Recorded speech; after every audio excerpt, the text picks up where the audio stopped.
అమ్మ ఏం చేసేది అని అంటే, ఒకానొకసారి ఉదయాన్నే లేచిన తర్వాత మా అమ్మంది, ఒరే లేరా మనం పోతున్నామంది. ఎక్కడికి మా అని అడిగాను. మనము దేవుణ్ణి చూడటానికి వెళ్తున్నామంది. నాకు అర్థం కాలేదు. మనకు అంత మతం గురించి పెద్దగా తెలియదు కదా. నేను ముందే చెప్పాను మీకు, ఈరోజు ఉదయం కూడా చెప్పాను కదా. అబ్బా ఎక్కడికో వెళ్తున్నామేమో అనుకున్నాను. రెగ్యులర్గా వెళ్ళే వేలాంగణికేమో అనుకున్నాను. కాదు, బస్సు వెళ్ళింది, కోయంబత్తూరు దగ్గర ఆగింది. చక్కటి మేఘాలు, మంచి వాతావరణం, కొండలు ఎటు చూసినా, కొంచెం చలి ఉంది. అక్కడక్కడ మంచి క్యాంపస్. ఆ క్యాంపస్లో పిల్లలు ఒకవైపు చదువుకుంటున్నారు, ఇంకొక వైపు బ్రహ్మాండంగా ఒక మందిరం కట్టబడింది. అక్కడ ఒక కోనేరు కూడా ఉంది. ఆ కోనేరులో దిగితే స్వస్థత వస్తుందని చెప్పాను. మా అమ్మ వచ్చి అక్కడ చుట్టూ ప్రదక్షిణాలు చేసి 2 టెంకాయలు కొట్టి కోనేరులో దిగుదాము అని డిసైడ్ అయిపోయింది. మేము వెళ్ళంగానే తెలుగులో మాట్లాడటానికి మా దగ్గరికి ప్రజలు వచ్చారు. తెలుగులో ప్రార్థన చేశారు. మమ్మల్ని చాలా కౌగిలించుకున్నారు, మమ్మల్ని ఆలింగనం చేసుకున్నారు. మాకు చాలా సంతోషమైంది.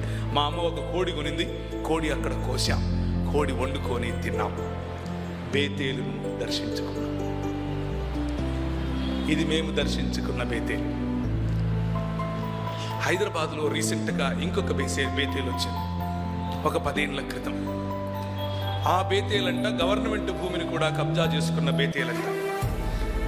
ఇంకొక బేతేలు వచ్చింది హైదరాబాద్. ఈ బేతేలు పొద్దున ఒక చోట, సాయంత్రం ఒక చోట ఉంటుంది.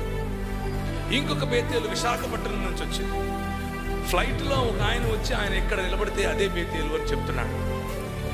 బేతేలు ఎక్కడ చూసినా దేవుని మందిరం, పరిశుద్ధ స్థలం. తీర్థయాత్రలకు పోయినట్లు ప్రజలు, క్రైస్తవులు కూడా తీర్థయాత్రలకు పోతున్నారు. పొద్దున ఒక తీర్థయాత్ర, మధ్యాహ్నం ఒక తీర్థయాత్ర, సాయంత్రం ఒక తీర్థయాత్ర.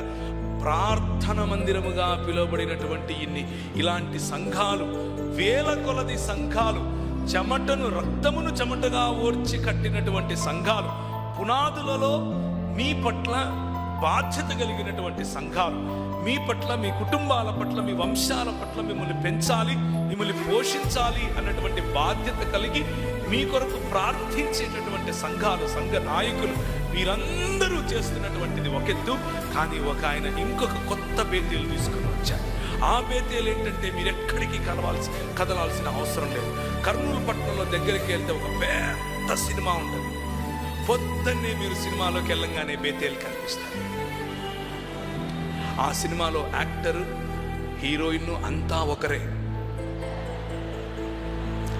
మీరు చేయాల్సిందల్లా ఏం లేదు, స్వామి నా పాపాలు ఒప్పుకుంటున్నానని ప్రదక్షిణాలు చేసి చంపలేసుకుని ఇంటికి వెళ్ళిపోవడం.